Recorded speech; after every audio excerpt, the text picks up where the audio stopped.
Ben Oxley, de 32 años, era un padre soltero que intentaba rehacer su vida tras un divorcio algo amargo. Después de obtener la custodia compartida de su hija, puso todo su empeño en criarla. Compartían un vínculo especial como ningún otro padre e hija. Ben llevaba a Lisa a todas partes, incluso fueron a un evento de San Valentín, donde bailaron su canción favorita. Un año después, Ben volvió a buscar el amor.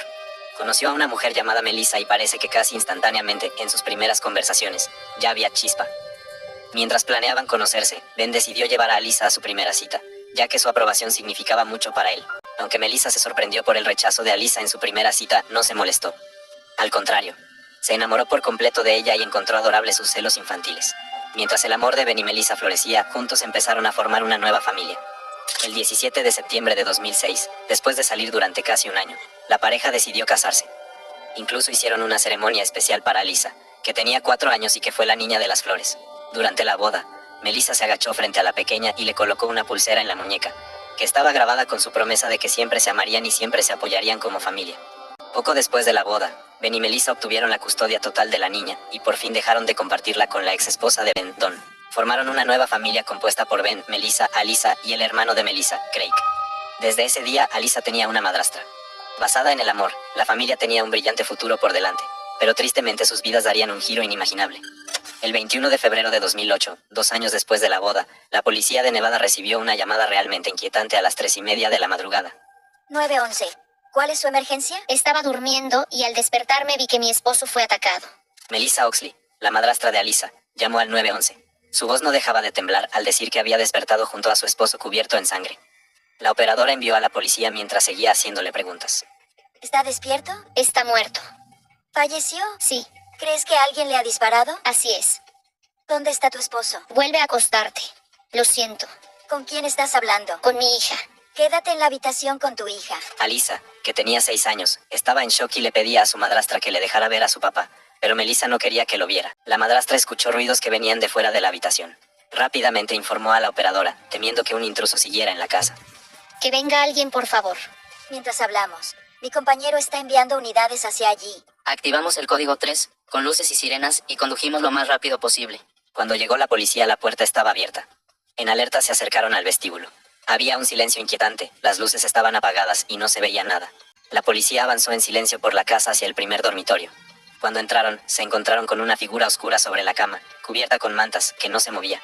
De repente, un joven salió de debajo de las mantas, despertando de un sueño profundo mientras levantaba las manos lentamente. Asustado por la situación, le dijo a la policía que se llamaba Craig. Era el hermano de Melissa de 17 años, que vivía con la familia. Melissa estaba en el pasillo, con el celular en una mano y su hijastra en la otra. La policía revisó rápido la casa, y solamente encontraron el cuerpo de Ben Oxley en el dormitorio principal. No había señales de forzamiento, ni puertas, ni ventanas rotas. Los investigadores sentían que el asesino no era un extraño, y que quizás había sido alguien que vivía allí, como Melissa o su hermano. Los llevaron a la comisaría para interrogarlos, y separaron a la pequeña Alisa de su madrastra. La policía solo hacía lo posible para que estuviera segura, pero con solo 6 años no comprendía qué pasaba. Ella aún no se daba cuenta de que nunca más vería a su querido padre, que era su amigo más cercano. Durante la investigación del asesinato, la policía empezó a sospechar de Craig. Los agentes encontraron 2 cartuchos de escopeta en su mesa de noche. Era el único en la familia que se interesaba por las armas. Pero a pesar de los cartuchos en su mesita, Craig afirmaba que estaba durmiendo hasta que llegó la policía. Anoche estaba muy cansado. Estaba en un sueño profundo, y cuando llegaron no sabía qué estaba pasando. Entonces no escuchaste nada. No escuché nada. ¿Mataste a Ben? No lo hice. Los investigadores dudaban de Craig, pero cuando salieron los resultados, la sala quedó en silencio.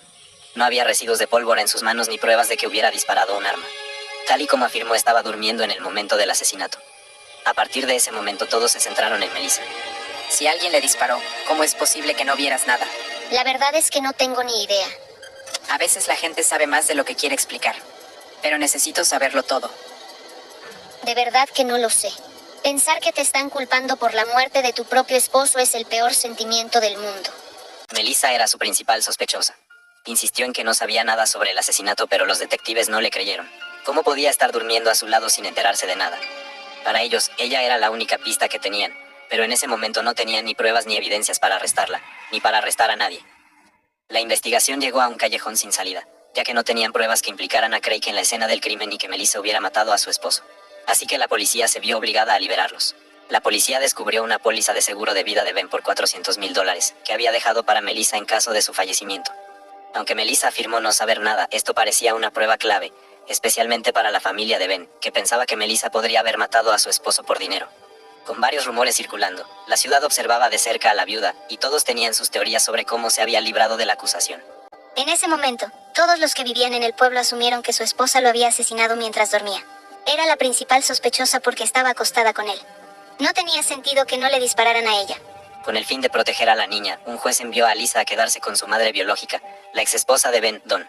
Alyssa estaba con una familia que apenas conocía, viviendo con su madre biológica Dawn, su nuevo novio James y sus otros hermanastros. Aunque estaba con su madre biológica, Alyssa extrañaba mucho a Melissa, su madrastra.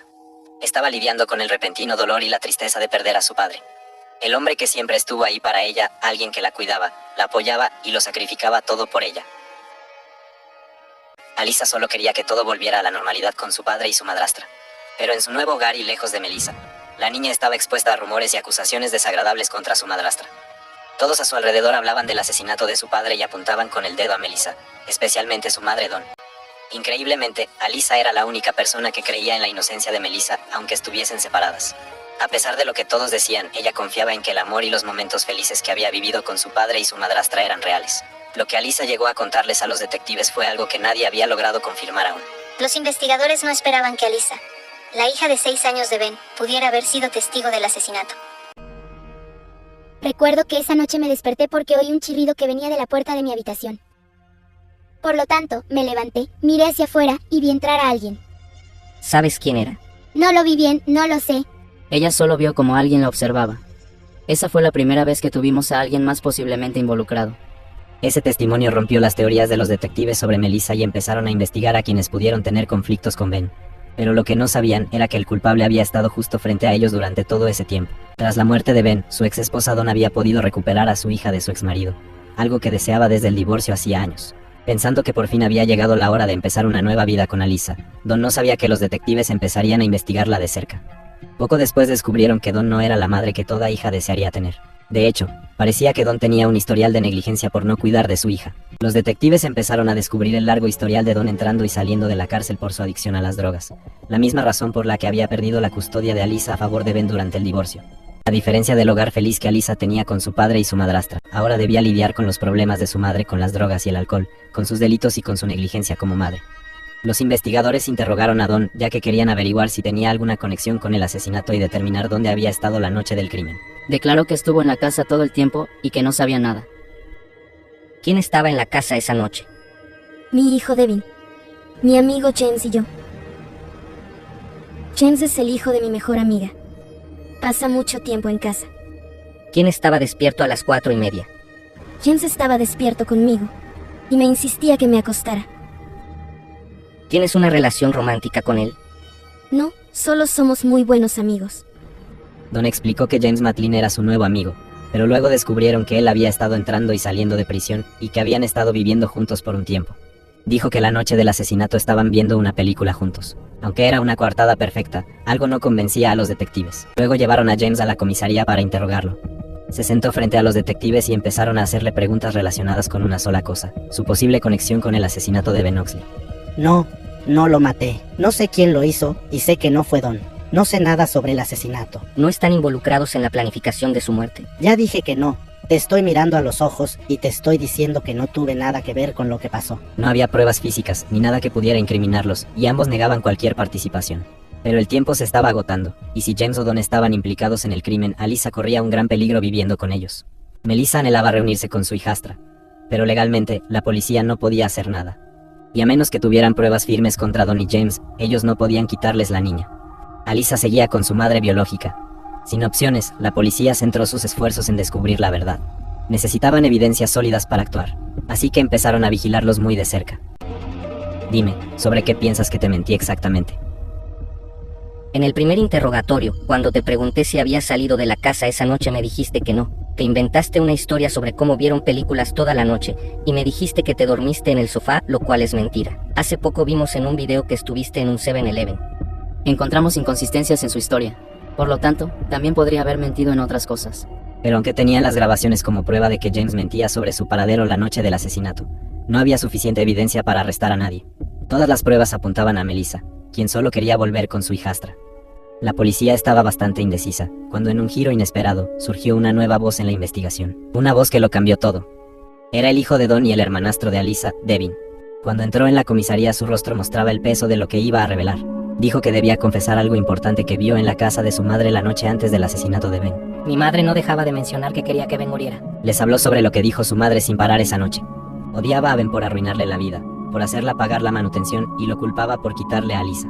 Luego, de repente, James empezó a decir que si ella quería, y si se lo pedía, él lo mataría. Y ella seguía diciendo que lo quería muerto. Esa historia lo cambió todo. De repente, todos se centraron en Don. Hasta James, su pareja, se volvió en su contra y reveló detalles espeluznantes sobre las mentiras, el motivo y cómo Don fue la que planeó el asesinato de Ben. Ella siempre se quejaba y no dejaba de hablar mal de Ben. Yo le dije que me encargaría de él, pero ella me pidió que lo matara. Le pregunté si estaba segura, y me dijo que sí. Si se deshacía de él, Don se libraría de pagar $200 mensuales y obtendría la custodia de Alyssa. Con los testimonios de Devin y James, las grietas en la historia de Don de repente se volvieron enormes agujeros. Al aceptar que Don lo había estado manipulando todo el tiempo, James contó lo que pasó la noche del asesinato. Les explicó a los investigadores que ambos estuvieron en la casa de los Oxley el 21 de febrero de 2008. Mientras caminaba por el pasillo, Don se detuvo frente a una puerta abierta que era el dormitorio de Alyssa. Luego, cuando ya casi había llegado al dormitorio principal, me di la vuelta y vi que Don no me seguía. Recuerdo que esa noche me desperté porque oí un chirrido que venía de la puerta de mi habitación. Por lo tanto, me levanté, miré hacia afuera y vi entrar a alguien. Al final, la figura oscura y temible en el cuarto de Alyssa era su madre, Don. Esa noche, Don me preguntó si también podía matar a Melissa, y yo le dije que lo haría. James estaba listo para disparar. Con la escopeta cargada con 2 cartuchos, se encontraba de pie en el dormitorio principal. Mientras tanto, Don salió a encender el auto. El motor rugía, listo para huir. Lentamente, James levantó la escopeta y apuntó a Ben. No recuerdo cuánto tiempo estuve ahí, pero Ben se movió y yo apreté el gatillo. Le disparé. Maté a Ben. Luego apuntó el arma a Melissa, su segunda víctima. Tenía el dedo puesto en el gatillo, listo para disparar. Pero entonces algo cambió. De pronto lo invadió una ola de duda. Sin disparar, James bajó el arma, dio la vuelta y salió de la habitación. El sonido de sus pasos se desvaneció mientras corría hacia el auto, dejando a Melissa y a la niña con vida. La confesión de James confirmó lo que temían sobre Don, y la policía se horrorizó al saber que Alyssa había estado con los asesinos de su padre. Pero la lealtad de la niña nunca cambió. Sabía que Melissa era inocente y la defendió cuando nadie más creía en ella. Le contó a la policía sobre la figura sombría que vio esa noche, quien resultó ser la responsable de la muerte de su padre, su propia madre biológica. Después de detener a Don y a James, Alyssa finalmente pudo reunirse con su querida madrastra. Durante toda la investigación, Melissa no dejó de luchar por su hijastra, y nunca llegó a rendirse. Cuando Alyssa vio a su madrastra, sintió mucha alegría y felicidad. Sin embargo, al mismo tiempo, estar juntas de nuevo significaba que debían avanzar como una nueva familia, y aceptar la magnitud de la pérdida de Ben. 4 años después, el 31 de enero de 2012, la esposa y la hija de Ben se preparaban para el juicio contra sus asesinos, James y Don. Alyssa, que ya tenía 10 años, observaba el juicio. Habían pasado 4 años desde la muerte de su padre y sus heridas seguían siendo muy profundas. Pero sabía que debía ser fuerte, y por suerte había tenido un gran ejemplo a seguir. Melissa, su madrastra, se enfrentó al hombre que había apretado el gatillo esa noche. Testificó contra James, el responsable de haberles quitado lo que más querían. El daño emocional que me causaste es casi insoportable. Lo peor es que destruiste la inocencia de Alyssa. Y todo lo que ella conocía como correcto y verdadero. Devin, hijo de Don y hermano de Alyssa, también subió al estrado para reafirmar la implicación de su madre en el asesinato. En los 4 años desde el primer arresto, Devin dejó la casa de su madre, se unió al ejército y testificó valientemente en su contra. Habló sobre el ambiente horrible en el que él y sus hermanos crecieron por su negligencia y adicciones. Los derechos parentales de Don sobre Alyssa terminaron y fue encarcelada por delitos como violaciones de libertad condicional, conducción bajo la influencia y agresión doméstica. Con la prueba sólida de que James fue quien apretó el gatillo, las pruebas contra Don parecían limitarse principalmente a acusaciones de conspiración y manipulación, volviendo el caso circunstancial. Don logró obtener inmunidad del cargo de asesinato a cambio de su testimonio contra James, traicionando así su supuesto plan inicial. James se declaró culpable de asesinato y fue condenado a cadena perpetua. Ben Oxley por fin obtuvo justicia. Pero justo cuando James iba a ser llevado a prisión de por vida, Alyssa hizo una petición extraordinaria que nadie se esperaba. Quería hablar con el asesino de su padre cara a cara. Le dije que después de pensarlo, había decidido perdonarlo. Y además, que deseaba que tuviera esperanza para poder seguir adelante. A pesar del dolor y las lágrimas por perder a su padre, Alyssa, con solo 10 años, tuvo el coraje de perdonar al asesino de su papá. Tenía bondad y amor para ofrecer, incluso después de lo que había pasado. Esto le permitió comenzar su camino de sanación y empezar a aceptar la tragedia que vivió. Con la educación y el amor de su madrastra Melissa, ambas formaron una familia inesperada como verdadera madre e hija. Su nueva familia también incluía a Brandy, hija de Don y hermanastra de Alyssa, que se había quedado sin madre tras la condena. Aunque no tenía relación con Brandy, Melissa se comprometió a abrir un nuevo camino para ella y su hijastra, acogiendo a Brandy como a Alyssa, y siendo la madre amorosa y la familia segura que ambas necesitaban. Tanto Melissa como sus hijas aprendieron a adaptarse a su nueva vida mientras intentaban superar los terribles eventos del 21 de febrero de 2008.